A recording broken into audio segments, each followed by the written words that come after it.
जी कैफेट, आज के लेक्चर का आगाज़ करते हैं। आज के लेक्चर में हमने एक तो जो टेस्ट 8 के 2-3 क्वेश्चन कल डिस्कस होने से रह गए थे उनकी डिस्कशन करेंगे। फिर इसके बाद हम अपना वो चैप्टर स्टार्ट करेंगे जिसके बारे में 100% कंफर्म है। इस दफ़ा क्वेश्चन आएगा 10 से 12 नंबर का, 100% कंफर्म है। वो चैप्टर स्टार्ट करेंगे आज। और ये चैप्टर कितने लेक्चर्स का होगा? मेरा हाल 5 से 6, 3 का नहीं होगा, 5 से 6 लेक्चर्स का होगा, क्योंकि इसमें और हम कोशिश करेंगे डिस्कशन भी ज़्यादा से ज़्यादा हो। केस स्टडीज़ की अहम चैप्टर है ना, हाँ, तो ज़्यादा से ज़्यादा डिस्कशन हो। आपको कुछ डिस्कशन तो टाइम को सामने रखते हुए क्लास में शेयर की जाएगी और फिर कुछ एज यूजुअल आपको पता है लिंक के साथ शेयर किया जाएगा यूट्यूब लिंक के जरिए। तो कोड ऑफ एथिक्स हम आज स्टार्ट करने जा रहे हैं। जो चैप्टर है ये कौन सा है? Code of ethics, compliance with ethical requirements. लेकिन पहले जो हमारा टेस्ट है उसके कुछ क्वेश्चंस पेंडिंग थे, वो डिस्कस कर लेते हैं। पहले क्वेश्चन नंबर 3 क्या कह रहा है? पढ़ेंगे तो पता चलेगा ना क्या कह रहा है। Requirement, describe the effect this situation will have on the audit report of Warboys limited if the matter is fully disclosed in the financial statements, not disclosed in the financial statements. कहता है बताओ effect on audit report क्या होगा। Course of action बताना है क्या? Auditor का course of action बताना है, ये करेगा पहले भागदौड़ नहीं। इफेक्ट ऑन फाइनेंशियल स्टेटमेंट्स बताना है क्या? इम्पैक्ट ऑन वो भी नहीं। हाँ, मिस स्टेटमेंट हो तो उसको हम उसका करेक्ट अकाउंटिंग ट्रीटमेंट डिस्कस कर दिया करते हैं। लेकिन सिर्फ इम्पैक्ट ऑन ऑडिट रिपोर्ट पूछ रहा है, ऑडिट रिपोर्ट से बाहर हमने ऑडिट रिपोर्ट से बाहर नहीं जाना। क्या कह रहा है? During the year ended 31 August 2002 Wardboys Limited and outdoor layer retailing chain switched purchases of tents and waterproof of clothing from Leak Proof Products Limited to another supplier। के कंपनी ने अपना सप्लायर चेंज कर दिया। पहले किससे चीजें खरीद रहे थे? लीक प्रूफ से। अब 2 months letter leak proof products limited went into liquidation. 2 महीने के बाद बेचारी जिसको हमने छोड़ा था वो ही डूब गई कंपनी। हाँ, जिसको छोड़ा था 2 महीने पहले। Liquidators of the company have issued a claim against Wardboys Limited for a breach of implied contract and consequential losses। जो लिक्विडेटर है उस कंपनी का, हमारी कंपनी का नहीं, उस कंपनी का जो डूबी है, उसके लिक्विडेटर ने हमारे खिलाफ, कंपनी के खिलाफ केस फाइल कर दिया कि भाईजान ये आपने कॉन्ट्रैक्ट की वायलेशन की है और लॉसेस हुए हैं जिसकी वजह से आप हमें हर्जाना अदा करें। लीगल केस है। बेस्ट सोर्स ऑफ एविडेंस क्या होता है? लॉयर का ओपिनियन। लॉयर क्या कह रहा है? No amount has yet been put on the claim, but lawyers advise that it could be substantial, and although they are confident of a successful defense, also advise that the case could go against Wardboys Limited. This would have a serious effect on the company। अच्छा देखिए, दो चीज जब हमने liability record करनी होती है, दो चीजें देखनी होती है। एक अमाउंट मेजरेबल हो, दूसरा आउटफ्लो प्रोबेबल हो। दोनों चीजें होंगी तो प्रोविजन रिकॉर्ड होगी, एक भी नो होगी प्रोविजन रिकॉर्ड नहीं होनी। यहाँ पे कह रहा है no amount has yet been put on the, amount अभी तक डिसाइड नहीं हुई क्या होगी, लेकिन ये है कि जो मटेरियल हो सकती है जो भी हुई, क्या अमाउंट मेजरेबल है? नहीं है।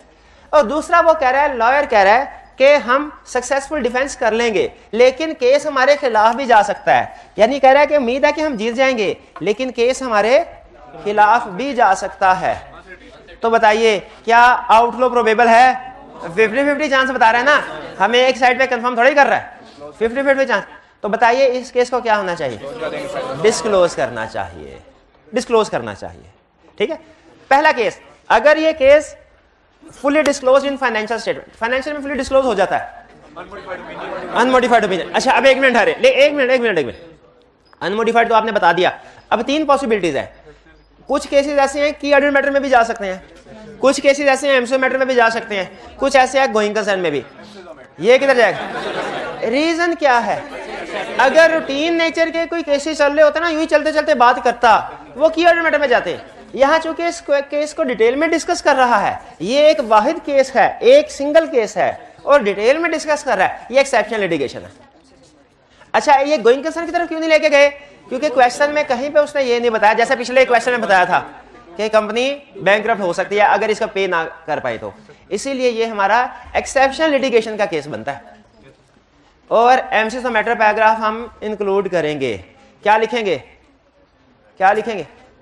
Artist shall include unmodified opinion. हाँ जी, और एमसीएस मैटर पैराग्राफ में वो 3 चीजें भी बतानी है। रेफरेंस, ठीक है। Not disclosed in the financial statement, miss statement है। ऑडिटर शैल एक्सप्रेस मटेरियल और परवेसिव दोनों डिस्कस करेंगे या एक? दोनों डिस्कस करेंगे क्योंकि मेंशन नहीं है क्लियरली। अमाउंट नहीं दी हुई ना, अमाउंट दी होती अमाउंट की बेस पर डिसीजन करते। अमाउंट नहीं दी हुई तो क्वेश्चन में भी कहीं नहीं बताया मटेरियल है कि परवेसिव है, बस ये बताया सिग्निफिकेंट है, अहम है, इमटेरियल नहीं है, ये बता दिया उसने इमटेरियल नहीं है। लेकिन मटेरियल के पर तो दोनों डिस्कस करेंगे। अच्छा, जब क्वालिफाइड ओपिनियन या एडवर्स ओपिनियन एक्सप्रेस करेंगे, इसके साथ हम बेसिक ओपिनियन भी लिख दिया, एमसीक्यू मैटर पैराग्राफ इंक्लूड करेंगे?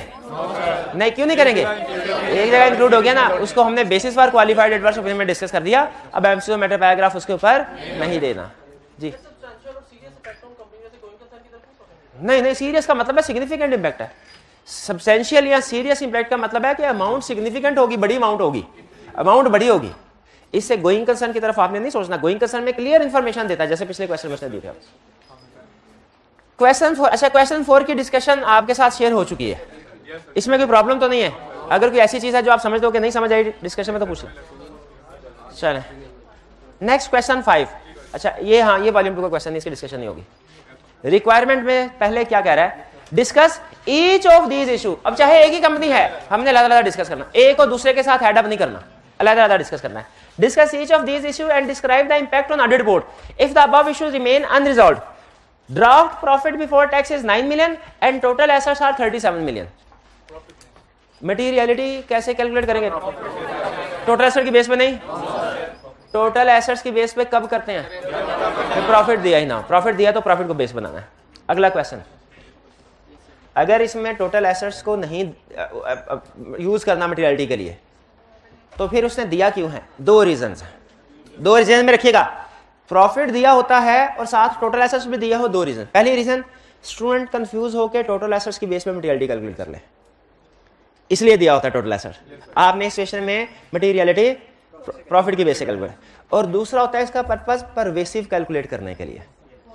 हाँ, अगर अमाउंट प्रॉफिट से 50% से ज्यादा हो ना, तो हम फौरन परवेसिव के कंक्लूजन पे नहीं पहुंचते, हम देखते हैं कि बाकी की फाइनेंशियल स्टेटमेंट का 50% हो रहा है कि नहीं, तो उस वक्त टोटल एसेट्स का 50% कैलकुलेट करके हमने देखना है।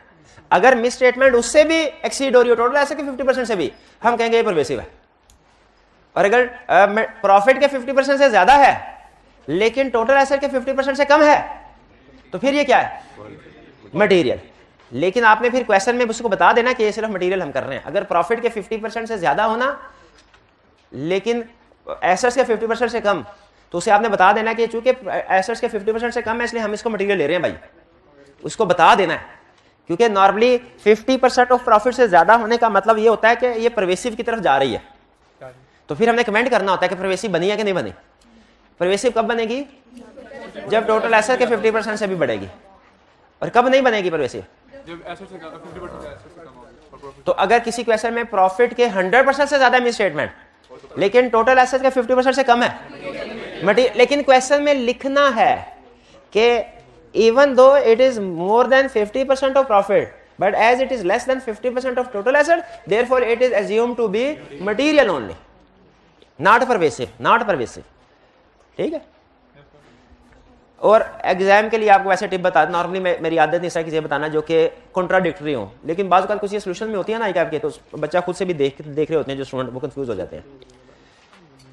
किसी क्वेश्चन में अगर प्रॉफिट के 50% से बढ़ रही है मिस स्टेटमेंट लेकिन टोटल एसेट से कम हो रही है 50%, उसमें अजम्पशन लिख के ना, अजम्पशन लिख के उसको भी परवेसिव कर सकते हैं। लेकिन ये आई कैप ने किया है, मैं इससे एग्री नहीं करता। मैं जो आपको रूल बता रहा हूं वो आपने उसको फॉलो करना है। हाँ, एहतियातन to be on safe side आपने ये लाइन जरूर लिख देनी है कि चूंकि 50% ऑफ एसेट से कम है इसीलिए हम इसको मटेरियल कंसीडर कर रहे हैं, नॉट परवेसिव। ये बात समझ आ गई आपको? आगे चलते हैं। A customer of brakes company had to withdraw one of their family car model this year due to concern over the safety of the braking system। Customer ने छोड़ दिया, क्या छोड़ दिया? एक गाड़ी इस्तेमाल करनी छोड़ दी। पूछा क्यों छोड़ दे?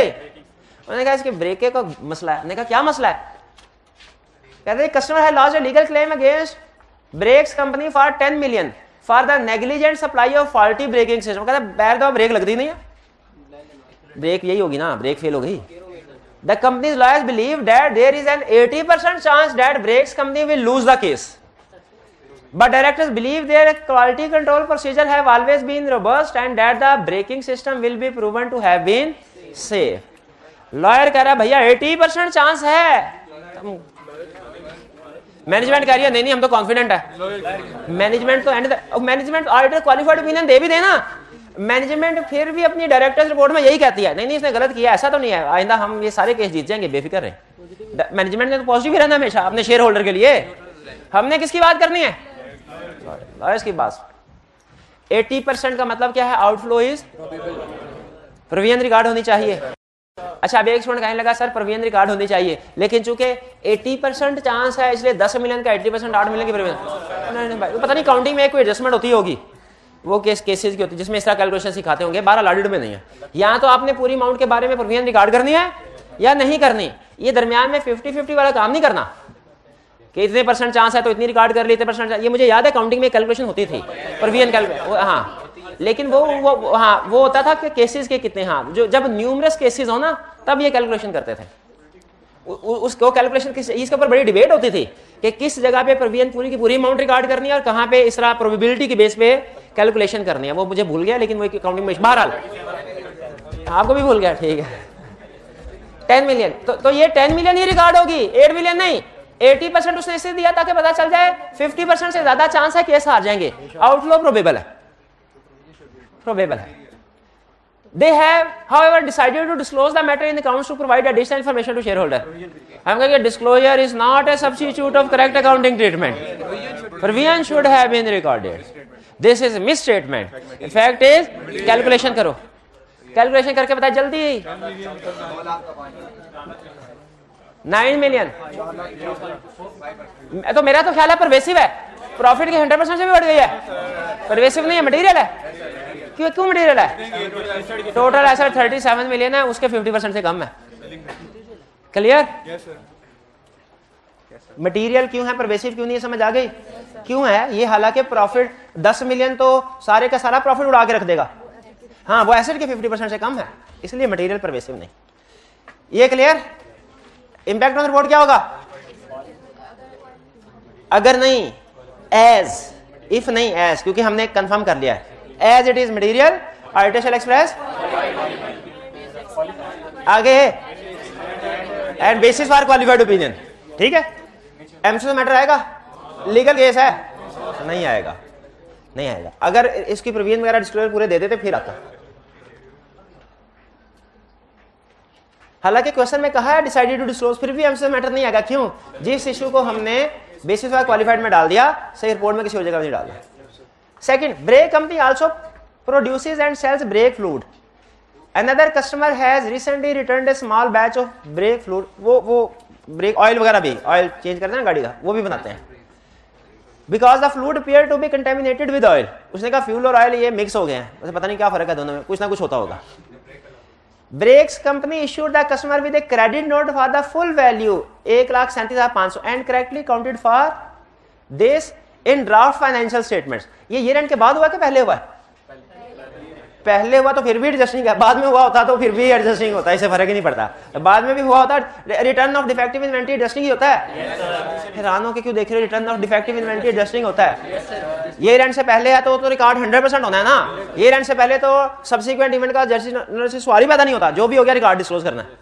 ईयर एंड के बाद भी ये वापस आया होता ना, फिर भी एडजस्टिंग इवेंट होता और हम सेल रिवर्स करते। और उसने सेल रिवर्स कर दिया, कैसे पता चला सेल रिवर्स कर दिया?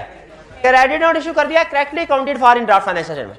As the brake fluid was returned before the year end, brake company has included it in the year end inventory listing at cost 125,000। यहां तक ठीक किया, लेकिन NRM brake company may be able to refilter and resell the brake fluid at the original price, but filtering will cost further 62,500। अब इसकी NRV क्या होगी? NRV क्या होगी? हाँ? किससे माइनस करेंगे कॉस्ट? 60 कितने स्टूडेंट का ख्याल है? 62,500 एनआरवी कैलकुलेट करने के लिए 62,500 को 125 से लेस करेंगे। हाँ, एस्टिमेटेड सेलिंग प्राइस है माइनस 137,500 माइनस 62,500 कितने आई अमाउंट? 75। इन्वेंट्री राइट डाउन होके 75 में आनी चाहिए।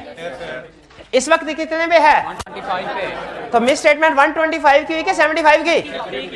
50 की। इस वक्त 125 पे है, लाना 75 पे है। होनी चाहिए 75 पे, है 125 पे, तो मिस स्टेटमेंट डिफरेंस की होगी 50,000 की। इमटेरियल कैसे है 9 मिलियन, हाँ हाँ ठीक है, 9 मिलियन का 5% मटेरियलिटी लेवल से कम है। अब और कोई नहीं बोलेगा, और कोई नहीं बोलेगा, ये भाई मुझे बताएंगे। इफेक्ट ऑन रिपोर्ट, ये सारी डिस्कशन हमने कर ली। हमने कह दिया कि इसको एनआरबी पे रिकॉर्ड होना चाहिए, हमने एनआरबी की कैलकुलेशन भी सोल्यूशन में कर ली, हमने ये भी बता दिया इमटेरियल है, मटेरियलिटी की कैलकुलेशन भी कर दी। अब आखिरी स्टेप क्या है हमारा, इम्पैक्ट ऑन रिपोर्ट। भाई इम्पैक्ट ऑन रिपोर्ट में आने के लिए ये कैलकुलेशन करना जरूरी होता है ना, ये हम क्वेश्चन में दिखाएंगे कि नहीं दिखाएंगे। इम्पैक्ट ऑन रिपोर्ट बता दें, इम्पैक्ट ऑन रिपोर्ट बता दें, इम्पैक्ट ऑन रिपोर्ट बताए अनमट, ये कुछ कुछ कुछ क्या कहूं मैं भाई, क्या है, क्या करेंगे अनमोडिफाइड में नहीं है वैसे, मैं क्या बताऊं इन्हें, कल बार बार कहता रहा हूं, जब कभी इमटेरियल मिस स्टेटमेंट हो सिर्फ अनमोडिफाइड ओपिनियन नहीं लेकर आके बात खत्म करनी, नहीं सीखना आपने, नहीं सीखना तो नहीं सीखना। चले ये क्लियर हो गया। साथ में एग्रीगेट और क्वालिटेटिव वाली बात भी करनी है ना, वो किसने छोटे भाई के लिए छोड़ दिया है कि अगले अटेम्प्ट के लिए छोड़ दिया कि मैंने जाके लिखना है उधर, ये नहीं लिख पाएंगे आप, कंफर्म है नहीं लिख पाएंगे। क्लास में एक दिन के बाद नहीं याद, उसी दिन 10 मिनट के बाद भूल गए थे, कल याद नहीं है, अरे एक दिन के बाद भी भूल गए तो महीने बाद याद रहेगा, 2 महीने बाद याद रहेगा, कभी भी नहीं। नहीं मैं दुआ करता रहा हूं, आप रिवीजन ना कीजिएगा, आप याद ना कीजिएगा।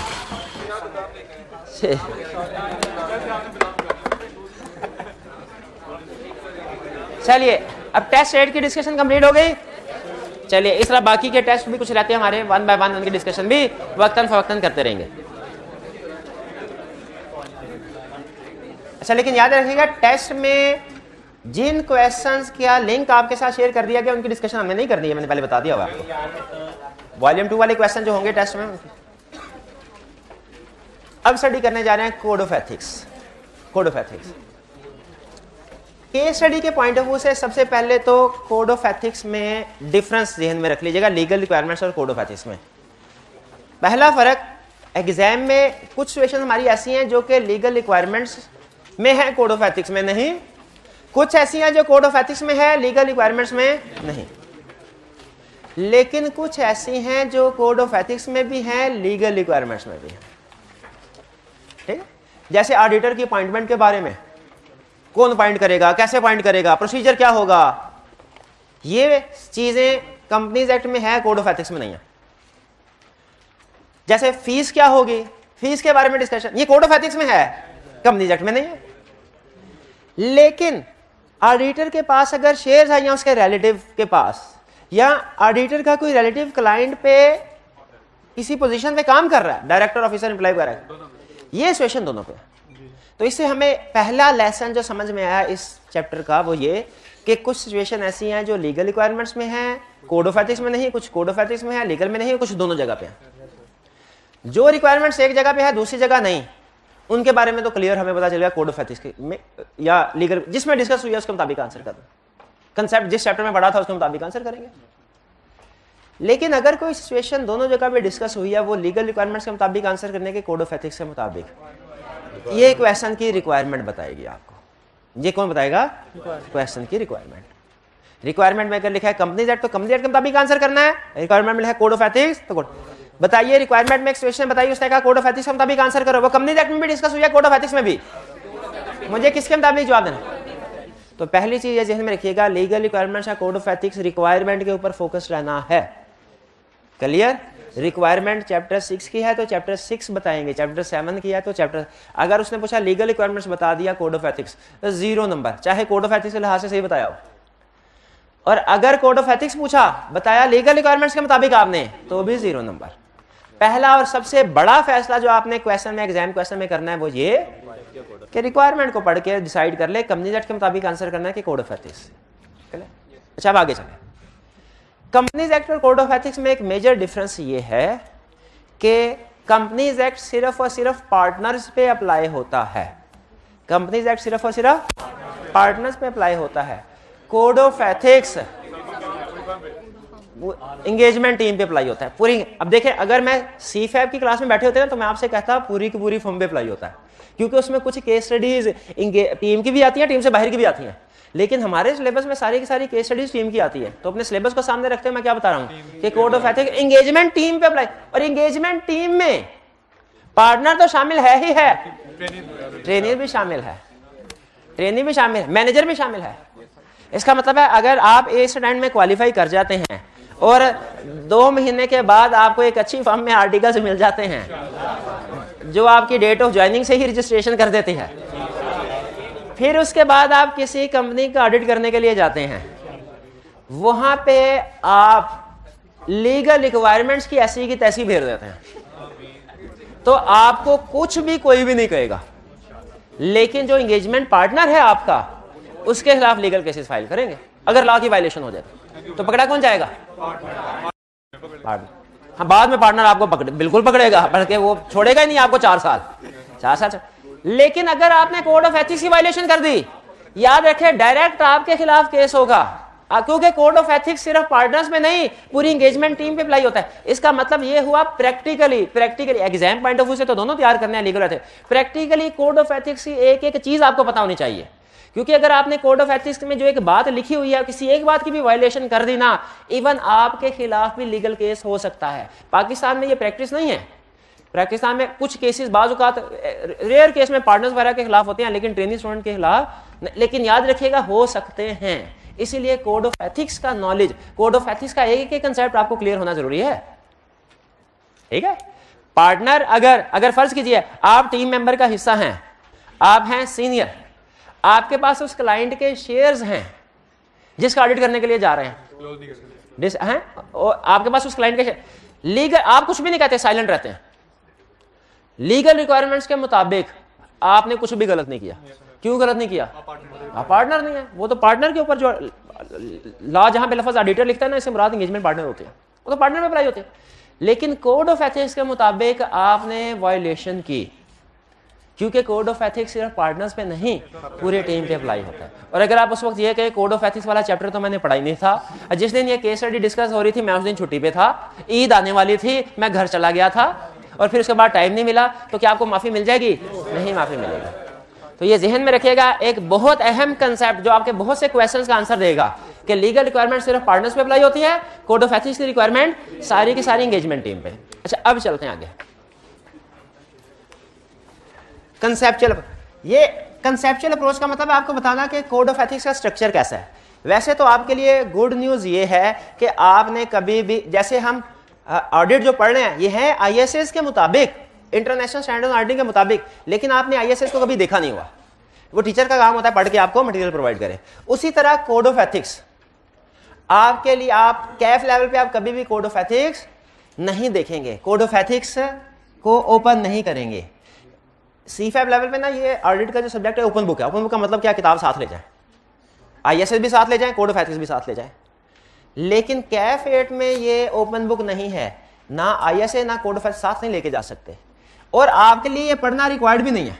लेकिन चूंकि हम जो कुछ पढ़ रहे हैं वो कोड ऑफ एथिक्स में लिखा हुआ है, इसलिए इसका इंट्रोडक्शन आपको दिया जा रहा है, ताकि जब कभी आप एडवांस लेवल पे जाके कोड ऑफ एथिक्स को पढ़ें आपको पता है इसका स्ट्रक्चर क्या होता है। जैसे आपने देखा ना, एक अकाउंटिंग स्टैंडर्ड का एक स्ट्रक्चर होता है, वो कुछ एक हिस्सा होता है शायद डेफिनेशन का, फिर एप्लीकेशन होती है, फिर उसके बाद रिक्वायरमेंट्स होती हैं, फिर कुछ एक्सप्लेनेटरी पैराग्राफ भी होते हैं, कुछ दरमियान में एग्जांपल्स भी आती हैं। इस तरह नॉर्मल स्ट्रक्चर। उसी तरीके से कोड ऑफ एथिक्स का स्ट्रक्चर सुनने क्या है। कोड ऑफ एथिक्स 3 हिस्सों में डिवाइडेड है। कोड ऑफ एथिक्स कितने हिस्सों में डिवाइडेड? 3 हिस्सों में डिवाइडेड है। एक है प्रिंसिपल्स, एक है थ्रेड्स, एक है सेफगार्ड। कोड ऑफ एथिक्स कितने हिस्सों में डिवाइडेड है? 3 हिस्सों में, प्रिंसिपल्स, थ्रेड्स, सेफगार्ड। इसका मतलब हमारी केस स्टडीज में भी प्रिंसिपल डिस्कस हो रहे होंगे, थ्रेड डिस्कस हो रहे होंगे, safeguard discuss. Code of ethics के मुताबिक हम जो भी केस स्टडी कर रहे होंगे उसमें प्रिंसिपल डिस्कस हो रहे होंगे, थ्रेड्स डिस्कस होंगे, सेफगार्ड। ज्यादातर थ्रेड्स और सेफगार्ड डिस्कस होते हैं, कभी कभार कुछ केस में प्रिंसिपल भी डिस्कस होते हैं। ठीक है, प्रिंसिपल्स का मतलब क्या है? प्रिंसिपल्स का मतलब यह है कि एक चार्टर्ड अकाउंटेंट को, एक ऑडिटर को मैन ऑफ प्रिंसिपल होना चाहिए, असूलों का आदमी होना चाहिए, उसे असूलों पे जिंदगी गुजारनी चाहिए। कौन से असूलों पे? कौन से असूलों पे? ये कोड ऑफ एथिक्स के 5 प्रिंसिपल्स हैं, वो हम स्टडी करेंगे। प्रिंसिपल्स का मतलब है वो खसूसियात जो एक अच्छे चार्टर्ड अकाउंटेंट में होनी चाहिए। लीगल रिक्वायरमेंट्स बताती हैं कि ऑडिटर कौन होगा, एथिकल रिक्वायरमेंट्स बताती हैं अच्छा ऑडिटर कौन होगा।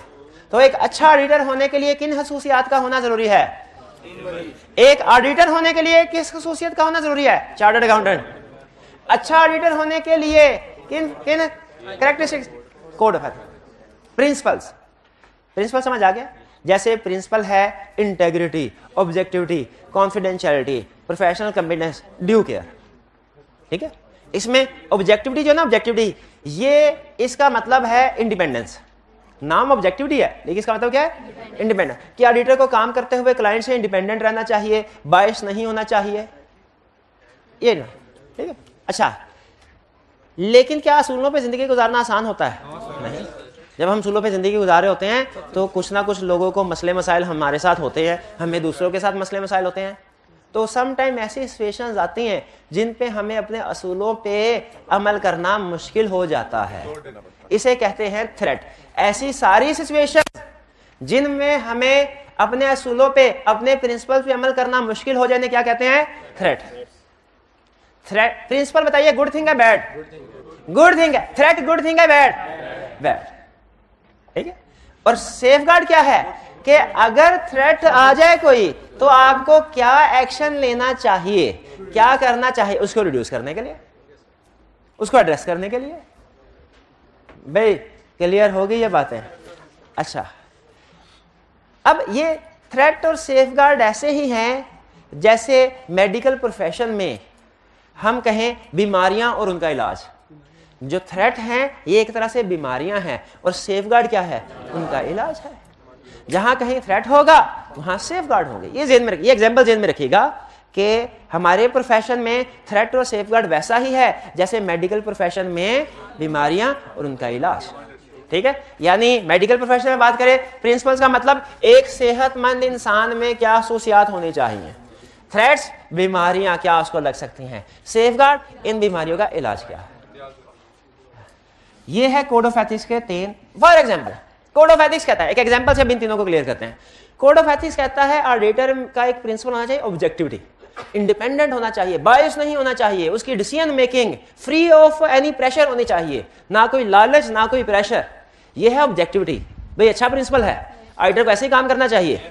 इसमें थ्रेट कब राइज होता है? जब क्लाइंट कहता है सर ये एक छोटी सी नई सिविक होंडा गाड़ी आपके लिए तोहफा खरीदा है, तोहफा, ये तोहफा कबूल कीजिए। अब देखें, अब थ्रेट कैसे है? अब आप फंस गए दरमियान में, छोड़ना भी नहीं चाहते, सिग्निफिकेंट अमाउंट है, सिग्निफिकेंट अमाउंट, लेकिन अगर एक्सेप्ट कर लेते हैं तो प्रिंसिपल वायलेट हो जाएगा। कौन सा प्रिंसिपल वायलेट हो जाएगा? ऑब्जेक्टिविटी। दरमियान ये है थ्रेट की सिचुएशन। जिस तरह नए डॉक्टर्स जो बन रहे होते हैं उनको एक्सपीरियंस जो डॉक्टर होते हैं वो सिखाते हैं कि भाई ये बीमारी हो ना इसका ये इलाज है, ये बीमारी हो इसका ये इलाज है, ये बीमारी हो उसका ये इलाज। उसी तरह हमारे भी सीनियर ऑडिटर्स ने हमें बताया हुआ है कि ये डिफरेंट सिचुएशंस आती है ना हमको, उनमें थ्रेट राइज होता है। ये सिचुएशन आए तो उसका फिर ये इलाज है, ये सिचुएशन आए उसका ये इलाज है। तो इस सिचुएशन को भी कोड ऑफ एथिक्स ने डिस्कस किया हुआ है कि अगर क्लाइंट आपको गिफ्ट ऑफर करे ना, अगर इनसिग्निफिकेंट गिफ्ट हो, इनसिग्निफिकेंट गिफ्ट हो, छोटा मोटा चाय पानी बिस्किट एक्सेप्ट कर लो। अगर सिग्निफिकेंट गिफ्ट हो तो उसको एक्सेप्ट, क्योंकि सिग्निफिकेंट गिफ्ट को एक्सेप्ट करने से थ्रेट है ऑब्जेक्टिविटी को, आप फिर ऑब्जेक्टिव नहीं रहेंगे। क्लाइंट गाड़ी ऑफर करे तो एक्सेप्ट कर लें, नहीं एक्सेप्ट कहता गाड़ी दूर की बात है, क्लाइंट आपको दोपहर का खाना शाम का खाना भी किसी होटल में ऑफर करे ना या अपनी प्रेमिसेस भाई, उसको भी एक्सेप्ट नहीं करना, नहीं करना। क्लियर हुई ये बात? भाई ये बात समझ आ रही है? ये एक एग्जांपल दे रहा हूं। अच्छा एक चीज ध्यान में रखिएगा,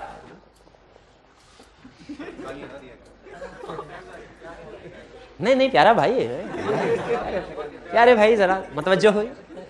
तो हमने अभी तक इस एग्जांपल से ये स्टडी किया कि हमारे कुछ प्रिंसिपल्स हैं जिनको हमने फॉलो करना है, लेकिन ऑडिट करते हुए हमें कुछ ऐसी सिचुएशंस फेस करना पड़ती हैं जिनमें थ्रेट्स होते हैं।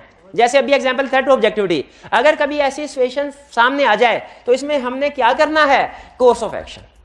कोर्स ऑफ एक्शन क्या? कोर्स ऑफ एक्शन कई सिचुएशन में हमें क्या करना चाहिए? थ्रेट को खत्म करने के लिए या रिड्यूस करने के लिए? रिड्यूस टू एक्सेप्टेबल लेवल का मतलब है मिनिमम लेवल पे रिड्यूस करने के लिए। भाई ये समझ आ गया तरीकाकार? अब एग्जैक्टली इसी स्टाइल पे आपसे एग्जाम में केस स्टडी पूछेगा क्या केस स्टडी पूछेगा? वो आपको कोई ना कोई एक सिचुएशन दे देगा जिसमें थ्रेट अराइज हो रहा होगा और आपसे 3 बातें पूछेगा। 3 बातें पूछेगा। पहला, बल्कि अभी सिर्फ 2 बातें, तीसरी बात में ऐड करवाऊंगा। 2 बातें पूछेगा। पहला, इस सिचुएशन में थ्रेट कौन कौन सा अराइज होता है, और दूसरा सेफगार्ड्स क्या होंगे। सेफगार्ड को वो कोर्स ऑफ एक्शन भी कहता है, सेफगार्ड को कोर्स ऑफ एक्शन भी कहता है। तो आपके लिए एक गुड न्यूज है, एक बैड न्यूज है। पहले गुड न्यूज, चले पहले गुड न्यूज। गुड न्यूज ये है कि प्रैक्टिकली ज्यादातर जो एथिकल इश्यूज ऑडिटर को फेस करना पड़ते हैं उसकी लिस्ट बनी हुई है, और हर लिस्ट में लिखा हुआ है कि इस सिचुएशन में कौन सा थ्रेट राइज होता है और इसका सेफगार्ड क्या होगा। फिर अगली सिचुएशन कौन सा थ्रेट राइज होता है, कौन सा सेफगार्ड, फिर अगली सिचुएशन कौन सा थ्रेट, कौन सा सेफगार्ड। तो यानी चीजें सारी लिखी हुई हैं। बैड न्यूज आपके लिए ये है कि समटाइम तो वो 3 पार्ट्स बनाएगा कोड ऑफ एथिक्स के क्वेश्चन के। पार्ट 1 डिस्कस हो रहा होगा सिचुएशन नंबर 3 से, पार्ट 2 डिस्कस रेलिवेंट होगा सिचुएशन नंबर 7 से, पार्ट 3 होगा सिचुएशन नंबर 14 से। कभी तो ऐसे होगा, लेकिन कभी ऐसे होगा कि एक ही पार्ट के अंदर 2 सिचुएशन मिक्स कर रहा होगा, एक ही पार्ट के अंदर 2 सिचुएशन, और आप एज यूजुअल एक सिचुएशन को फोकस करके उसको आंसर कर देंगे, दूसरी को इग्नोर कर देंगे। दोनों को एड्रेस करना, दोनों को एड्रेस करना, ठीक है। हाँ, कभी कभार नॉर्मली ऐसे नहीं होता, कभी कभार ऐसे भी हो सकता, जैसे मेडिकल प्रोफेशन है ना, वो डॉक्टर अपने जूनियर्स को, जो नए आने वाले लोगों को जितने मर्जी बीमारी उनकी इलाज सिखा दे, स्टिल चांस होता है क्या कोई ना कोई नई बीमारी आ सकती है। जैसे कोरोना किसी ने सोचा था उनकी तो चाहे हम सारा चैप्टर याद भी कर लें, लेकिन उसके बावजूद चांस है, नॉर्मली होता नहीं है, लेकिन तैयार करवा रहा हूं आपके लिए, क्योंकि आई कैप जो है ना वो थोड़ा अग्रेसिव हुआ है पिछले 1-2 टाइम से। हो सकता है हमसे 4 सिचुएशन पूछे तो उसमें एक सिचुएशन ऐसी हो जो हमने ना पढ़ी हो, जो हमने ना पढ़ी। उम्मीद ज्यादा चांस है, मोर देन 90% चांस ऐसे होगा नहीं, लेकिन मे भी ऐसे हो जाए। इस सिचुएशन में आपने इसको इग्नोर नहीं करना। मुझे बताइए, जब कोरोना आया डॉक्टरों ने कहा नहीं हम कुछ भी नहीं कर सकते, कुछ भी नहीं कर सकते, कि उन्होंने अपने एग्जिस्टिंग नॉलेज की बेस पे जजमेंट अप्लाई करते हुए वैक्सीन आने से पहले ही कुछ एहतियाती तदाबीर बता दी थी, एहतियाती तदाबीर बता दी थी ना, उनसे बीमारी खत्म ना हुई हो, कुछ ना कुछ रुक तो गई, कम तो हुई ना। एग्जैक्टली उसी तरह अगर आपको कोई कोरोना जैसी सिचुएशन दे देना एग्जाम में जो आपने इससे पहले ना पढ़ी हो, आपने उसे खाली नहीं छोड़ना, आपने अपनी जजमेंट की बेस पे कुछ ना कुछ उसके थ्रेट और सेफगार्ड लिख देने हैं। लेकिन जजमेंट के बेस पे, जो जजमेंट किस बेस पे आती है, नॉलेज एक्सपीरियंस की वजह से, उस लेवल पे पहुंचने के लिए अनसीन क्वेश्चन को अटेम्प्ट करने के लिए ना आपको सीन क्वेश्चन सारे अटेम्प्ट करने होते हैं। जब सीन क्वेश्चन सारे अटेम्प्ट कर लेते हैं ना, फिर आप इस लेवल पे पहुंचते हैं कि आपको उस पूरे चैप्टर की सारी ऊंच नीच का पता है और आप अपनी जजमेंट को अप्लाई करने के काबिल है, ठीक है। लेकिन वो बाद में देखेंगे इसको। अभी फिलहाल क्या बता रहा हूं, कोड ऑफ एथिक्स हम पढ़ने जा रहे हैं। कोड ऑफ एथिक्स में कितनी चीजें हैं? 3, प्रिंसिपल, थ्रेट, सेफगार्ड। एग्जाम में क्वेश्चन कैसे है? कंफर्म क्वेश्चन आएगा, और कैसा क्वेश्चन होगा, वो हमें कोई 1, 2, 3 या 4 सिचुएशन दे देगा, जैसे लीगल रिक्वायरमेंट्स में सिचुएशन दी थी उसने, और हमसे कहेगा हर सिचुएशन को पढ़ो और मुझे बताओ इसमें थ्रेट कौन सा इन्वॉल्व है और इसके सेफगार्ड क्या है। थ्रेट कौन सा इन्वॉल्व है और सेफगार्ड्स क्या है। ये क्वेश्चन किस तरीके से आएगा, ये पहले लेक्चर में इसलिए बता रहा हूं ताकि आइंदा जब आप पढ़ रहे हो ना इस मैटर को, तो इस माइंडसेट के साथ पढ़ रहे हो किस तरीके से क्वेश्चन आएगा और हमने ये लिखना है यहाँ पे। तो इन चीजों को याद करना है, थ्रेट को याद करना है हर सिचुएशन में, सेफगार्ड को याद करना है। स्टार्ट करें अब। सबसे पहले क्या पढ़ना चाहिए हमें? प्रिंसिपल्स।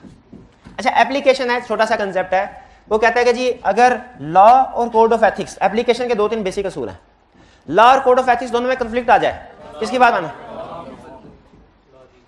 कहता है अच्छा लॉ साइड पे करते, कोड ऑफ एथिक्स के अंदर ही बाज़ औक़ात ऐसा होता है कि एक प्रोविजन दूसरे प्रोविजन से अगर इनकंसिस्टेंट है, फर्क है, ठीक है, या अगर हम कोड ऑफ एथिक्स को कंप्लाई करते हैं तो वो पब्लिक इंटरेस्ट में नहीं होगा। बात बात ऐसा होता है ना कि ऑडिटिंग स्टैंडर्ड्स में भी हमने पढ़ा था कि अगर ऑडिटिंग स्टैंडर्ड को कंप्लाई करना पब्लिक इंटरेस्ट में नहीं है तो हम उसको कंप्लाई करते हैं कि नहीं करते? नहीं करते। की ऑडिट मैटर की एग्जांपल याद है कि अगर एक मैटर आपने आइडेंटिफाई किया वो की ऑडिट मैटर है, लेकिन अगर उसे रिपोर्ट में डिस्क्लोज करते हैं तो इसके पब्लिक इंटरेस्ट बेनिफिट कम है और एडवर्स कॉन्सिक्वेंसेस ज्यादा हैं, तो बताइए उस मैटर को की ऑडिट मैटर के तौर पर रिपोर्ट करते हैं कि नहीं? नहीं करते। उसी तरह अगर कोड ऑफ एथिक्स में भी हमें लगे कि किसी रिक्वायरमेंट को कंप्लाई करने से पब्लिक इंटरेस्ट इफेक्ट होता है, वो पब्लिक इंटरेस्ट के बेनिफिट में नहीं है, या हमें पता चले एक रिक्वायरमेंट दूसरे के साथ कंफ्लिक्ट कर रही है, क्या करें? कहता है अभी उसको परफॉर्म ना करो, लेकिन लेकिन लेकिन किसी थर्ड पार्टी से कंसल्ट कर लो। वो थर्ड पार्टी कोई भी हो सकती है, वो हमारी फर्म के अंदर ही कोई दूसरा एंगेजमेंट पार्टनर हो सकता है, वो हमारे प्रोफेशन के अंदर कोई दूसरी फर्म भी हो सकती है, और वो हमारे प्रोफेशन के रेगुलेटर भी हो सकते हैं। ठीक है, तो ये उसने कुछ बेसिक रूल बताए हैं। लॉ और प्रैक्टिकली लॉ और एथिक्स का कंफ्लिक्ट है, लॉ को फॉलो करना है, और अगर कभी आपको लगे कि एथिकल रिक्वायरमेंट्स कंप्लाई करने से इफेक्ट हो रहा है तो उसको बाईपास करने से पहले आपने उसको फिलहाल उसके ऊपर अमल नहीं करना, लेकिन थर्ड पार्टी से कंसल्ट कर लेना कि इस सिचुएशन में क्या करना चाहिए। अब आते हैं हम अपने प्रिंसिपल्स की तरफ। Fundamental ethical principles, fundamental ethical principles हैं 5: integrity, objectivity, confidentiality, professional कंपीटेंस, due care. इस लर्निंग ऑब्जेक्टिव में से रिप्रोडक्शन का क्वेश्चन पूछेगा, या तो कोई एक या दो प्रिंसिपल्स आपको एक्सप्लेन करने को कह सकता है। ये 4 नंबर के साथ उसने कहा इंटेग्रिटी और प्रोफेशनल कंपीटेंस एंड ड्यू केयर को एक्सप्लेन करो। और जो सबसे ज्यादा उसने इस लर्निंग ऑब्जेक्टिव में से क्वेश्चन पूछा हुआ है वो है कॉन्फिडेंशियलिटी की एक्सेप्शंस। ये क्वेश्चन उसने सबसे ज्यादा दफा पूछा हुआ। तो पहले चलते हैं। अच्छा, आप ध्यान में रखिएगा, आपने ये कंसेप्ट शायद अकाउंटिंग में भी पढ़ा होगा, और शायद एमएफए में भी पढ़ा हो, शायद टैक्स में भी पढ़ा हो, लेकिन कोड ऑफ एथिक्स की application subject to subject different होती है। FAR2 में प्रिंसिपल्स यही होंगे, एप्लीकेशन और सिचुएशन डिफरेंट है। वहां पे एप्लीकेशन होती है कोड ऑफ एथिक्स की एज अकाउंटेंट, एज मैनेजमेंट। इस सब्जेक्ट में एप्लीकेशन हो रही है एज ऑडिटर, और ये डिफरेंट सेक्शन है कोड ऑफ एथिक्स के। इसलिए आपने ये नहीं एज्यूम करना कि अगर FAR2 में पढ़ा हुआ है तो यहाँ पे कोड ऑफ एथिक्स पढ़ने की जरूरत नहीं है। उस नॉलेज बेस पे एक भी केस स्टडी सॉल्व नहीं कर सकेंगे ऑडिट की, एक भी। फंडामेंटल एथिकल प्रिंसिपल सब सिर्फ सेम है, बाकी उनकी जो एप्लीकेशन है वो सारी डिफरेंट है। पहला प्रिंसिपल इंटेग्रिटी। इंटेग्रिटी का मतलब क्या है कि चार्टर्ड अकाउंटेंट को, ऑडिटर को स्ट्रेट फॉरवर्ड होना चाहिए, ऑनेस्ट होना चाहिए। स्ट्रेट फॉरवर्ड और ऑनेस्ट। फॉर एग्जाम्पल जैसे ही उसे पता चला, एक्सेप्टेंस के वक्त भी अगर उसे पता चला ना कि क्वालिफाइड ओपिनियन एक्सप्रेस हो सकता है, तो वो स्ट्रेट फॉरवर्ड रहे, ऑनेस्ट रहे, एक्सेप्टेंस स्टेज पे क्लाइंट को बता दे कि सर हमारे ख्याल में इस दफा क्वालिफाइड ओपिनियन एक्सप्रेस होगा। ये ना सोचे कि अगर मैंने क्लाइंट को बता दिया कहीं क्लाइंट मुझे निकालना दे या ऑफर वापस ना ले ले अपॉइंटमेंट की। ऑडिट के दौरान में भी जैसे ही आपको पता चला कि ओपिनियन मॉडिफाई हो सकता है, फौरी तौर पे क्लाइंट को इन्फॉर्म करे। क्यों? ये स्ट्रेट फॉरवर्ड और ऑनेस्ट होने की निशानी है। फिर not to associate with false report और इंफॉर्मेशन। अगर as chartered accountant, as auditor आपको पता है कि क्लाइंट की कोई स्टेटमेंट फॉल्स है, आपको उसके साथ अटैच होना चाहिए। फर्ज कीजिए आप क्लाइंट को टैक्स रिटर्न भी फाइल करके देते हैं और क्लाइंट ने टैक्स रिटर्न में अपने इनकम को अंडरस्टेट किया, आपको पता है। आपने कहा सर टैक्स रिटर्न में आपने इनकम को अपनी अंडरस्टेट किया। उसने कहा भाईजान आप ऐसा कीजिए, ये कौन सी इंश्योरेंस एंगेजमेंट है, इसमें आपने कोई ओपिनियन थोड़ी देना है। जैसे मैं कह रहा हूं आप एज इट इज इसको फाइल कर दें, क्या हमें एज इट इज फाइल कर देना चाहिए? नहीं। अगर हमें पता है कि ये फॉल्स इंफॉर्मेशन है, हमने अपने आप को इससे अलग कर लेना है। क्यों? इंटेग्रिटी की निशानी यही है, ठीक है, कि हमने किसी भी फॉल्स रिपोर्ट या इंफॉर्मेशन के साथ एसोसिएट नहीं होना। और अगर हमें पता चले कि कोई इंफॉर्मेशन फॉल्स है तो क्या करें? अपने आप को डिसएसोसिएट कर लें। अगर आपको as auditor client prospectus issue कर रहा है शेयर कैपिटल अरेंज करने के लिए, उस प्रॉस्पेक्टस में कुछ इंफॉर्मेशन गलत है, आपका नाम भी एज एक्सपर्ट के तौर पे उसमें इंक्लूड किया गया है, आपको पता चला ये प्रॉस्पेक्टस गलत है, क्या आप उसको अपना नाम उसमें इंक्लूड करके जाने देंगे? नहीं। आप क्लाइंट से पहले कहेंगे इसको ठीक कर ले, क्लाइंट ठीक नहीं करता तो क्या करें? अपने आप को उससे अलग करवा लें। यह इंटेग्रिटी मींस स्ट्रेट फॉरवर्ड और ऑनेस्ट रहना है। Next objectivity. ऑब्जेक्टिविटी का मतलब क्या है? हमने अपनी जजमेंट को कंप्रोमाइज नहीं करना। किस वजह से कंप्रोमाइज नहीं करना? किसी अनड्यू इन्फ्लुएंस की वजह से, बायस की वजह से, या कन्फ्लिक्ट ऑफ इंटरेस्ट की वजह से। यानी ना तो अनड्यू इन्फ्लुएंस का मतलब है प्रेशर में आके कोई हमें इन्फ्लुएंस करने की कोशिश करे, किसी के प्रेशर में नहीं आना हमने। क्लाइंट अगर प्रेशर करे कि अनमोडिफाइड ओपिनियन दो वरना तुम्हें रिमूव कर देंगे, तुम्हारी जगह किसी और को ऑडिटर अपॉइंट कर देंगे, क्या हमें उसके इन्फ्लुएंस में आना चाहिए? नहीं आना चाहिए। क्लाइंट अगर कहे सर बराए मेहरबानी अनमोडिफाइड ओपिनियन दे दीजिए, हम आपको ना सिर्फ ये कि नेक्स्ट ईयर के लिए रीअपॉइंट करेंगे बल्कि टैक्स सर्विसेज भी आपको कॉन्ट्रैक्ट देंगे और आपके लिए एक गिफ्ट भी हमने रखा हुआ है। अब ये लालच दे रहा है, पहले प्रेशर से अपनी मर्जी का ओपिनियन लेने की कोशिश कर रहा था, वो आता है इन्फ्लुएंस में, अब लालच दे रहा है। क्या बायस हो जाना चाहिए? हमें नहीं होना चाहिए। और कंफ्लिक्ट ऑफ इंटरेस्ट में भी नहीं आना चाहिए। कंफ्लिक्ट ऑफ इंटरेस्ट का मतलब क्या है? देखिए, हमारा प्रोफेशन हमसे रिक्वायर करता है हम इंडिपेंडेंट हो। अगर हमने क्लाइंट के शेयर्स खरीद लिए तो कंफ्लिक्ट ऑफ इंटरेस्ट आ गया। कैसे? एज ऑडिटर हम चाहते हैं कि financial statement true and fair भी प्रेजेंट करें, लेकिन एज शेयर होल्डर हम चाहेंगे बेस्ट भी। कंफ्लिक्ट ऑफ इंटरेस्ट आ गया कि नहीं आ गया? तो हमने जाती मफाद और हमारे प्रोफेशन के मफाद का टकराव हो, ठीक है, या क्लाइंट के मफाद का या हमारे मफाद का टकराव हो, तो ये कंफ्लिक्ट ऑफ इंटरेस्ट। तो हमने इंडिपेंडेंट होके काम करना है, कंफ्लिक्ट ऑफ इंटरेस्ट में, अंडी इन्फ्लुएंस में, बायस में आके काम नहीं करना, न्यूट्रल होके। Don't perform service if judgement में बी इन्फ्लुएंस। अगर जजमेंट इन्फ्लुएंस हो सकती है तो आपने उसको परफॉर्म नहीं करना। जैसे मुझे बताइए, ऑडिटर का भाई, स्पाउस नहीं, भाई क्लाइंट में डायरेक्टर है, ऑडिटर का भाई क्लाइंट में डायरेक्टर है, क्या आपके ख्याल में ये ऑडिटर, इसमें ऑब्जेक्टिविटी है? इसमें ऑब्जेक्टिविटी नहीं है। नहीं, क्यों? इसकी जजमेंट्स इन्फ्लुएंस हो सकते हैं भाई की वजह से। तो इसे क्या करना चाहिए? इसे ये सर्विस परफॉर्म, क्योंकि इसकी जजमेंट इन्फ्लुएंस हो सकती है, इसे ये सर्विस परफॉर्म नहीं करनी चाहिए। कोड ऑफ एथिक्स में इसका सेफगार्ड लिखा हुआ है। गैस कर सकते हैं सेफगार्ड क्या लिखा हुआ है? विथड्रॉ नहीं लिखा हुआ, भाई से ताल्लुक तोड़ दो, ये भी नहीं लिखा हुआ। लिखा हुआ है ये जो मैनेजर है या पार्टनर है या टीम मेंबर जिसका भाई क्लाइंट में डायरेक्टर है, इसको रोटेट कर दो, इसको रोटेट कर दो, इसको एंगेजमेंट टीम से रिमूव कर दो, इसकी जगह किसी दूसरे को ले आओ, ठीक है। तो ये है हमारा सेफगार्ड। क्लियर हुई है बात? तो यही वो समझा रहा है कि अगर आपकी जजमेंट इन्फ्लुएंस हो सकती है तो आपने क्या करना है? एंगेजमेंट को परफॉर्म नहीं करना, किसी दूसरी एंगेजमेंट को परफॉर्म कर ले। अभी तक हमने टोटल प्रिंसिपल्स है हमारे 5: integrity, objectivity, confidentiality, professional completeness, due care, professional behaviour. तक हमने कितने कवर कर लिए? 2, इंटेग्रिटी और ऑब्जेक्टिविटी। Next confidentiality. कॉन्फिडेंशियलिटी का मतलब ये होता है, अच्छा वैसे अगर आप देखें ना, कभी कभी मैं सोचता हूँ ऐसे कि ये फंडामेंटल एथिकल प्रिंसिपल ना सिर्फ चार्टर्ड अकाउंटेंट्स नहीं बल्कि हर बंदे को इनके ऊपर अमल करना चाहिए। लेकिन ICAP ने कहा बाकियों के ऊपर तो हमारी चलती नहीं है, लेकिन चार्टर्ड अकाउंटेंट्स के ऊपर हमारी चलती है। तो चार्टर्ड अकाउंटेंट्स तो हम जरूर, बल्कि सिर्फ चार्टर्ड अकाउंटेंट में नहीं कोड ऑफ एथिक्स अप्लाई होता, आप लोगों पे भी अप्लाई होता है। तो आपने भी इन चीजों के ऊपर अमल करना है। Integrity, objectivity, confidentiality. कॉन्फिडेंशियलिटी क्या है कि हम एज ऑडिटर हमें कुछ लीगल राइट्स मिले हैं, ऑडिटिंग स्टैंडर्ड ने भी राइट्स दिए हैं, लॉ ने भी। क्या कि हम क्लाइंट से जो भी इंफॉर्मेशन पूछना चाहें for the purpose of audit, जो बुक्स को इंस्पेक्ट करना चाहें कर सकते हैं, क्लाइंट हमें वो इंफॉर्मेशन देगा। इवन क्लाइंट अपने बहुत से एम्प्लॉयज के साथ वो इंफॉर्मेशन शेयर नहीं करता जो ऑडिटर के साथ शेयर कर लेता। क्लाइंट के फ्यूचर में अगले 5 सालों में क्या प्लान है, ये बोर्ड ऑफ डायरेक्टर्स ने अपनी मीटिंग में डिस्कस किया होगा। इसके मिनट्स बड़े कॉन्फिडेंशियल होते हैं, डायरेक्टर्स की मीटिंग है, किसी को इवन एम्प्लॉयज के भी हाथ में नहीं लगते, उनको भी नहीं। लेकिन अगर ऑडिटर कहे कि सर मैंने अप्रूवल देखनी है इस साल जो फिक्स एसेट बाय किए गए हैं, डिस्पोज किए गए, डायरेक्टर ने उनकी अप्रूवल दिया कि नहीं, मुझे बोर्ड ऑफ डायरेक्टर के मिनट्स दिखाएं, उसको मिनट्स दिखाए जाते हैं, ठीक है, उसको वो मिनट्स दिखाए जाते। तो अब मुझे ये बताएं, जब हमारे पास इतने राइट्स हैं, क्या राइट्स के साथ रिस्पॉन्सिबिलिटीज भी नहीं आती? क्या रिस्पॉन्सिबिलिटी होगी हमारी कि हम इस सारी इंफॉर्मेशन को सिर्फ ऑडिट पर्पस के लिए इस्तेमाल करें, इसको किसी थर्ड पार्टी को डिस्क्लोज ना, अच्छा गौर से सुनेगा, ना डिस्क्लोज करना है ना यूज करना है।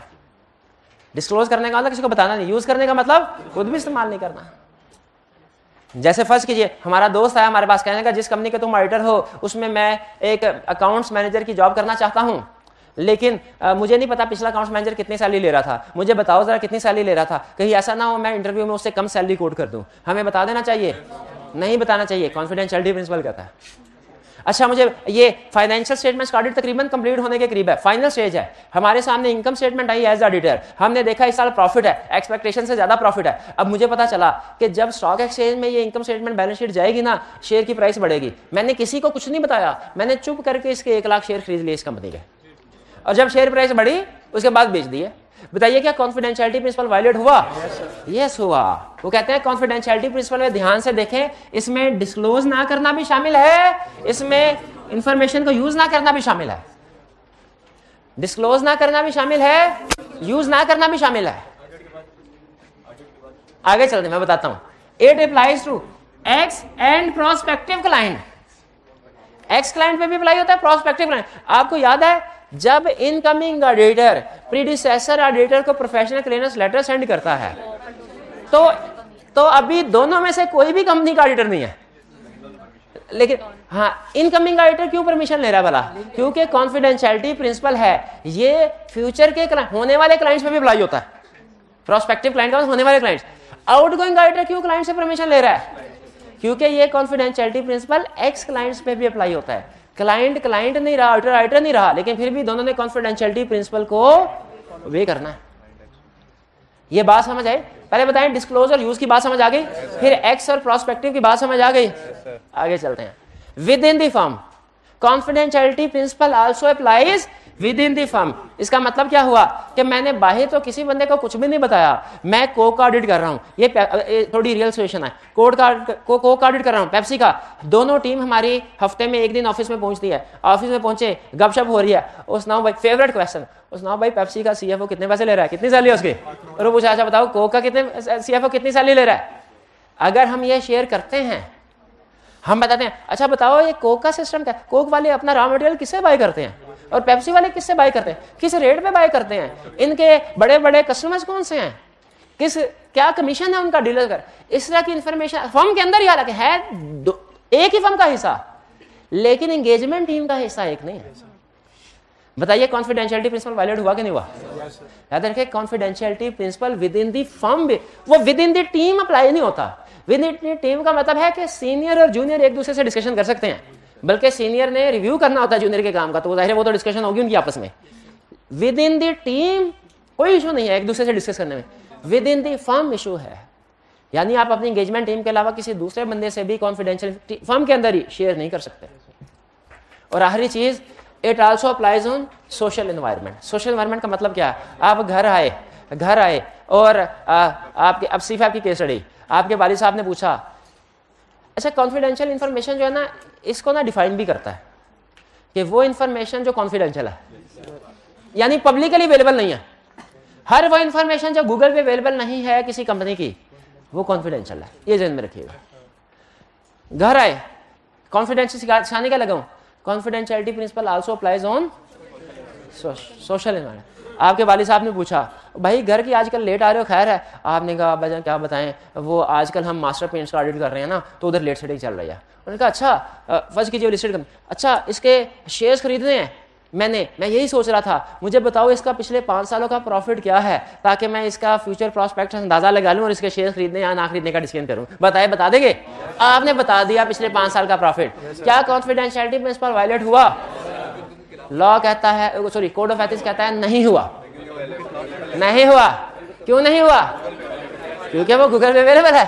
ये कॉन्फिडेंशियल इंफॉर्मेशन है ही नहीं। ठीक है। लेकिन अगर वालिद साहब ये पूछें अच्छा ये बताओ रिसेंट बोर्ड मीटिंग में उनके क्या फैसले हुए कि नई ब्रांच उन्होंने ओपन करनी है कि नहीं करनी, न्यू प्रोडक्ट्स लॉन्च करनी है कि नहीं करनी, क्या फैसला हुआ इसका, ये कॉन्फिडेंशियल इंफॉर्मेशन है। तो इवन सोशल एनवायरनमेंट का मतलब घर वालों के साथ भी शेयर नहीं करना, ठीक है? हाँ चाहे निकाल दें, नहीं उन्हें ये बता दें आप ऑडिट करने के लिए जा रहे हैं, किस क्लाइंट में ये भी बताएं, इससे अगली बातें नहीं बतानी, क्या चल रहा है वहां पे, मसले मसाइल क्या है, ठीक है, ये बातें नहीं बतानी। तो ये है, कुछ लोगों की आदत होती है ना सारे दिन में जो कुछ हुआ घर जाके बताना, तो कह रहा ना भाई ये कॉन्फिडेंशियलिटी प्रिंसिपल अप्लाई होता है। सोशल एनवायरनमेंट में भी आपने इसको ख्याल रखना। अहम क्वेश्चन एक्सेप्शन, सबसे अहम एक्सेप्शन का मतलब क्या है? वो सिचुएशन जिनमें कॉन्फिडेंशियल इंफॉर्मेशन डिस्क्लोज कर सकते हैं।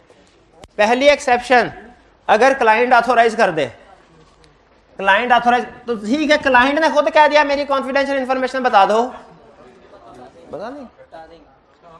अगर लॉ रिक्वायर करे तो भी कॉन्फिडेंशियल इंफॉर्मेशन डिस्क्लोज कर दो। लॉ 2 सिचुएशन में रिक्वायर कर सकता है। एक लीगल प्रोसीडिंग्स में जज कह सकता है लो भाई इस कंपनी में आग लगी है और इसमें हमने ये देखना है कि मैनेजमेंट का कसूर था कि नहीं था, इसके ऑडिटर को बुलाओ। ऑडिटर स्टॉक काउंट करता था ना, उसने देखा होगा कि fire alarm system, fire extinguisher वगैरह इंस्टॉल हुए थे कि नहीं हुए थे। अगर हमें कोर्ट बुलाए, क्या हमें कॉन्फिडेंशियल इंफॉर्मेशन क्लाइंट के बारे में डिस्क्लोज कर देनी चाहिए? यस, क्योंकि ये रिक्वायर्ड बाय लॉ। लेकिन एक जगह पे कहता है रिक्वायर्ड बाय लॉ से मुराद लीगल प्रोसीडिंग्स है, कोर्ट जज है, एक केस स्टडी में उसने कहा लाके का एसएचओ आपको बुला के इन्फॉर्मेशन पूछ रहा है, क्या उसको इन्फॉर्मेशन दे देंगे? वो लॉ मेकर वो नहीं है, वो जज नहीं है, उसको नहीं डिस्क्लोज करना। फिर जुडिशियल अथॉरिटी उसके पास नहीं है। नो क्लॉर, नॉन कंप्लायंस में लॉज एंड रेगुलेशन, यानी किसी लॉ की बुक में अगर लिखा हो कि अगर मैनेजमेंट के किसी बंदे ने रिश्वत दी किसी सरकारी ऑफिसर को, ऑडिटर की जिम्मेदारी है वो नैब में रिपोर्ट करेगा। फर्ज करें अगर ये लिखा हुआ है तो हमें कुछ मिलता है, कोई रिश्वत वगैरह दी गई है, क्या हम बताएंगे? ये तो कॉन्फिडेंशियल इंफॉर्मेशन डिस्क्लोज करने वाली बात हो गई, लॉ रिक्वायर। लेकिन याद रखें अगर लॉ रिक्वायर करता है, यहां पे स्टूडेंट गलत कंसेप्ट समझ लेते हैं कि हर इलीगल एक्टिविटी को रिपोर्ट करना है। हर इलीगल एक्टिविटी पे हमने दो काम करने हैं। एक, जब कभी क्वेश्चन में इलीगल एक्टिविटी आएगी ना, वो अक्सर टेस्ट कर लेता है, जेन में रखिएगा, दो काम करने हैं। पहला काम इफेक्ट ऑन ऑडिट, हम कहेंगे मैनेजमेंट इंटेग्रिटी डाउटफुल हो गई, एक मैनेजमेंट इंटेग्रिटी की तरफ जाना है, और दूसरा ये फैसला करना इसे रिपोर्ट करना चाहिए कि नहीं रेगुलेटरी अथॉरिटी को, वो हमें लॉयर बताएगा, क्योंकि रिपोर्ट उस सूरत में करना है अगर रिक्वायर्ड हो, अगर रिक्वायर्ड नहीं है तो रिपोर्ट नहीं करना। हाँ, इंटेग्रिटी, इलीगल एक्टिविटीज में इंटेग्रिटी ऑटोमेटिकली आ गई, ठीक है। तो जब कभी क्लाइंट किसी इलीगल एक्टिविटी में इन्वॉल्व होगा, आपने दो चीजों के बारे में सोचना है। पहला, हमारे ऑडिट पे इसका क्या इफेक्ट होगा, वो इंटेग्रिटी पे इफेक्ट होगा। दूसरा, क्या हमने रेगुलेटरी अथॉरिटीज को रिपोर्ट करनी है ये इलीगल एक्टिविटी, ये लॉयर की एडवाइस पर डिपेंड करेगा, क्योंकि हर इलीगल एक्टिविटी रिपोर्ट करना लाजमी नहीं होता। हमारा एक क्लाइंट था, उसमें दो इलीगल एक्टिविटी चल रही थी, हमारे सामने आई। एक, उन्होंने लगाना था बिजली कनेक्शन वगैरह, उसके लिए रिश्वत दी थी वापडा के बंदे को, एक ये इलीगल एक्टिविटी थी। और दूसरा, वो जो ऑपरेटिंग सिस्टम यूज कर रहे थे ना, वो पायरेटेड था, वो काउंटिंग सिस्टम यूज करते थे, वो था ये दूसरा था क्विक बुक्स, सेज वगैरह। हाँ जी, तो इसके ऊपर हमने बाकायदा पूछा था कि ये इलीगल एक्टिविटीज है, क्या हमें रेगुलेटरी अथॉरिटीज को, साइबर क्राइम वालों को, क्या इन लोगों को हमें रिपोर्ट करना चाहिए? तो जवाब मिला हमें ये, इनको रिपोर्ट करने की जरूरत नहीं है, ये रिक्वायर्ड नहीं है। अगर रिक्वायर्ड होते तो फिर रिपोर्ट करते, रिक्वायर्ड, और खुद आप देखें रूटीन की ट्रांजैक्शन रिपोर्ट करना रिक्वायर्ड, और जिसको रिपोर्ट कर रहे होते वो मेरा ख्याल है खुद ही इन एक्टिविटीज में इन्वॉल्व होता, तो इसीलिए उन्होंने कहा रिपोर्ट करना रिक्वायर्ड नहीं है, तो फिर हमने रिपोर्ट, यानी ये जो दूसरी रिक्वायरमेंट है, जब रिक्वायर्ड बाय लॉ होगा फिर डिस्क्लोज करना। ये नहीं है कि जज ने पूछा भी नहीं है और हम कहे सर हमारा ये ख्याल था कि ये इन्फॉर्मेशन रेलिवेंट हो सकते हैं, ये ले कॉन्फिडेंशियल इन्फॉर्मेशन, नहीं। जब जज बुलाएगा, जब लॉ रिक्वायर करेगा, फिर हमने कॉन्फिडेंशियल इन्फॉर्मेशन डिस्क्लोज करनी है। क्लियर? आगे चलते हैं। When it is professional right और ड्यूटी टू डिस्क्लोज, जब कोई मैटर डिस्क्लोज करना ऑडिटर का प्रोफेशनल राइट या ड्यूटी है। For example QCR, ICAP QCR quality control review करने था, बताया था ना। ICAP हमसे पूछे, लाओ भी बताओ स्टॉक काउंट किया कि नहीं किया, वर्किंग पेपर दिखाओ। हम कहा कि वर्किंग पेपर कॉन्फिडेंशियलिटी प्रिंसिपल बड़ा नहीं है, आपको हम कोई चीज नहीं बताएंगे क्योंकि आप आउटसाइडर हैं। ICAP कहेगा कॉन्फिडेंशियलिटी प्रिंसिपल के साथ उसकी एक्सेप्शन भी तो पढ़नी थी, जिसमें लिखा होता है क्वालिटी कंट्रोल रिव्यू हो तो आप बताएंगे।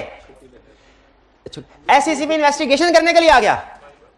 SCCP, हमारा एक क्लाइंट था, उसके डायरेक्टर ने कुछ पर्सनल एक्सपेंसेस कर लिए थे ऑफिस, तो SCCP को जब ये पता चला ना, उसने सारे डायरेक्टर्स के खिलाफ इन्वेस्टिगेशन शुरू करी कि भाई एक डायरेक्टर अगर कर रहा है तो कोई ना कोई दूसरे डायरेक्टर भी हो सकता है इस तरह की प्रैक्टिस में इन्वॉल्व हो।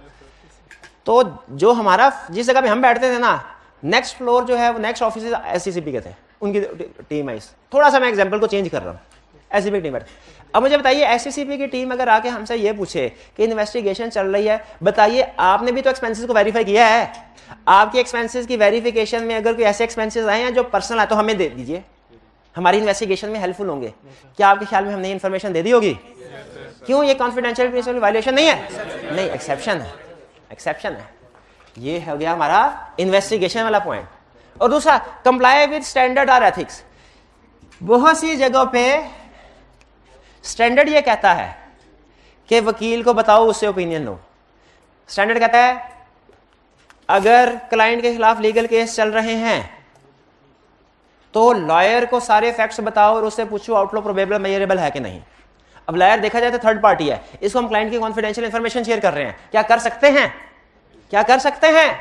यस। क्यों कर सकते हैं? क्योंकि ये स्टैंडर्ड की रिक्वायरमेंट्स को कंप्लाई करने के लिए जरूरी है। इसी तरह कोड ऑफ एथिक्स जब आप पढ़ेंगे ना, आगे सिचुएशन सामने आएगी, तो बहुत सी सिचुएशन में एक कॉमन चीज आएगी कि consult independent chartered accountant, engage independent chartered accountant to review the work done. कि बाज़ औक़ात अगर टीम के अंदर कोई थ्रेट अराइज हो जाए ना, तो किसी थर्ड बाहर के बंदे को, फर्म के अंदर ही कोई दूसरा जो टीम का हिस्सा नहीं होता, उसको बुला के कहते हैं भाई तुम आके जरा एक दफा चेक कर लो कि काम ठीक हो रहा है। अब ये हम एक्सटर्नल बंदे को लाके उससे काम करवा रहे हैं, लेकिन चूंकि इसकी कोड ऑफ एथिक्स ने इजाजत दी है तो ये कॉन्फिडेंशियलिटी की वायलेशन नहीं। जैसे यहां पे देखें, आपको बताया था कोड ऑफ एथिक्स ये कहता है कि अगर कभी कोई रिक्वायरमेंट ऐसी हो जो पब्लिक इंटरेस्ट में नहीं है, या एक प्रिंसिपल दूसरे प्रिंसिपल से कंफ्लिक्ट हो रहा हो, तो आपने क्या करना है, consult with other appropriate individual. तो ये जो अदर एप्रोप्रिएट इंडिविजुअल्स है ये तो थर्ड पार्टी होंगी ना, तो ये कॉन्फिडेंशियलिटी वायलेशन नहीं हो गई? नहीं, क्यों नहीं हुई? एक्सेप्शन में वो ये कहते हैं कि अगर जिस जगह पे स्टैंडर्ड या कोड ऑफ एथिक्स आप अलाउ करें ना आपको कि किसी सर्टेन पार्टी के साथ आप डिस्क्लोज कर सकते हो, आप कर सकते हैं। फिर इंटरेस्ट इन लीगल प्रोसीडिंग, अगर ऑडिटर के खिलाफ कोई लीगल केस चल रहा हो, उसका अपना इंटरेस्ट इफेक्ट हो रहा हो, जैसे ऑडिटर को कहा गया, क्लाइंट ने, मैनेजमेंट ने ऑडिटर के खिलाफ केस फाइल कर दिया कि ऑडिटर ने 3,832 रुपए की मिस स्टेटमेंट आइडेंटिफाई नहीं की, और केस तो हो ही जाता है ना। अब हमने अपने आप को साबित करना है कि हम, हाँ हमारा कसूर नहीं है। हमने कहा हम ऐसा करते हैं, कोर्ट में जाके जज को दो चीजें दिखाएंगे, एक मटेरियलिटी की कैलकुलेशन, एक मिस स्टेटमेंट की अमाउंट। जज फौरन पता चला लेगा ये मटेरियल है। लेकिन जैसे ही हम कोर्ट में वर्किंग पेपर मटेरियलिटी की कैलकुलेशन वाला लेके गए, क्लाइंट ने कहा ये कॉन्फिडेंशियल है, इसको डिस्क्लोज नहीं कर सकते आप। डिस्क्लोज कर सकते हैं कि नहीं? क्यों कर सकते हैं? Interest in legal proceedings. तो एक्सेप्शंस क्लियर हुई। मैंने कोशिश की एक्सेप्शंस के साथ कोई एग्जांपल भी फिट कर दूं ताकि आपको पता चल जाए केस स्टडी में कैसे वो यूज करता है, उस तरीके से आप तैयार होते रहे। अच्छा, ये है कॉन्फिडेंशियलिटी जो हमने कंप्लाई करना है। आखिरी बात, ये है एक्सेप्शंस, वो सिचुएशन जिनमें कॉन्फिडेंशियल इंफॉर्मेशन डिस्क्लोज कर लेते हैं। अगर इनमें से कोई सिचुएशन है, आपने फैसला कर लिया कि डिस्क्लोज करना है, तो डिस्क्लोज करने से पहले किन चीजों का ध्यान रखना है? ये है factor to consider in deciding disclosure. जैसे आपने डिस्क्लोज करना है ना, तो सिर्फ उस ये रट्टे वाले पॉइंट है रिप्रोडक्शन के, केस स्टडी से दूर दूर का कोई ताल्लुक नहीं, लेकिन चूंकि सिलेबस में है तो पढ़ा रहा हूं। जब कॉन्फिडेंशियल इंफॉर्मेशन को डिस्क्लोज करना है, किस चीज का ध्यान रखना है? पहली चीज, जो इंफॉर्मेशन डिस्क्लोज करने जा रहे हो ना, वो नोन हो, सब्सटेंशिएटेड हो। सब्सटेंशिएटेड का मतलब होता है वेरीफाइड। सब्सटेंशिएटेड का मतलब क्या होता है? आपने डिस्क्लोज करना है तो सिर्फ उसी इंफॉर्मेशन को डिस्क्लोज करो जो आपको पता है कि सच है, वेरीफाइड है। जिस इंफॉर्मेशन के बारे में आप खुद कच्चे पक्के हैं वो डिस्क्लोज ना करो। दूसरा देखो, सम टाइम कि थर्ड पार्टीज का इंटरेस्ट भी इफेक्ट हो सकता है। थर्ड पार्टी का इंटरेस्ट भी अगर आपके उसने लिखा रिश्वत जिसने दी तो डिस्क्लोज करो जाके, इलीगल एक्टिविटी है। इसमें एक थर्ड पार्टी भी तो इफेक्ट हो सकती है जिसको रिश्वत दी गई। हम तो अपने क्लाइंट जिसने रिश्वत दी उसके पॉइंट ऑफ व्यू से डिसीजन कर रहे होंगे ना, तो इसमें थर्ड पार्टी का इंटरेस्ट में बाज़ बात ऐसा होता है, हम कोई मैटर डिस्क्लोज करते हैं ना, हमारे क्लाइंट से रिलेटेड होता है, लेकिन उसमें थर्ड पार्टी का नाम भी आ रहा था, वो हमारे खिलाफ हद की इज्जत का दावा कर देती है। तो कह रहे हैं इसलिए देख लो थर्ड, और अगर थर्ड पार्टी इन्वॉल्व होना तो नॉर्मली उसका नाम इस्तेमाल नहीं करते हम नाम इस्तेमाल नहीं, क्योंकि थर्ड पार्टी हमारे खिलाफ एक्शन ले सकती है। ठीक है, हम सिर्फ इतना कहते हैं कि कोई न्यूट्रल था। हाँ नाम, मैं एग्जाम्पल सिर्फ इसलिए दिया ताकि आपको पता चल जाए कि ना, हालांकि पता चाहे सबको इससे क्या मुराद है, लेकिन आप कभी भी नहीं देखेंगे कि स्पेसिफिक कोई नाम है, क्योंकि स्पेसिफिक नेम जो ना, इससे लीगल ऑब्लिगेशन राइज हो जाती है। और ये सिर्फ यहाँ पे नहीं, हमारे प्रोफेशन में भी बहुत जगह पे ये नाम यूज होता है। जब किसी थर्ड पार्टी हो ना, उसका इंटरेस्ट इफेक्ट, हमने मैटर डिस्क्लोज करना है, तो हम फिर उसका नाम इस्तेमाल नहीं करते। Purpose, propose type of communication, communication written form में होगी, ओरल होगी। Addresses and whether there are appropriate recipients, आपने देखना है हु आर एड्रेसी। एड्रेसिस कौन है? एड्रेसी। एड्रेसी का मतलब क्या है? कम्युनिकेशन किसके नाम पे लिखनी है? वो जज के नाम पे लिखनी है या किसी और पब्लिक अथॉरिटी के नाम पे? इन चीजों को सामने रख के आपने कॉन्फिडेंशियल इंफॉर्मेशन डिस्क्लोज करनी है। लेकिन याद रखें, ये रिप्रोडक्शन का क्वेश्चन है, एग्जाम में उसने नहीं पूछता। ये रिप्रोडक्शन में भी पूछता है, केस स्टडी में भी पूछता है, एग्जाम में बार बार पूछ रहा है। आज के लेक्चर की सबसे अहम चीज, सब कुछ भूल जाएं लेकिन कॉन्फिडेंशियलिटी की एक्सेप्शंस और चंद एक एग्जांपल जो मैंने शेयर किए केस स्टडी में यूज होंगी। अब कल के लेक्चर में हम बाकी के 3 प्रिंसिपल हो गए हमारे, याद रखिएगा, इंटेग्रिटी, ऑब्जेक्टिविटी, कॉन्फिडेंशियलिटी। कल के लेक्चर में बाकी 2 छोटे छोटे हैं, वो कवर करेंगे, फिर केस स्टडी की तरफ जाएंगे। कल से आपकी कोड ऑफ एथिक्स की केस स्टडी शुरू। आज पहला लेक्चर, कल से केस स्टडीज शुरू। इंशाल्लाह आज का लेक्चर यहाँ खत्म करते हैं। अल्लाह हाफिज।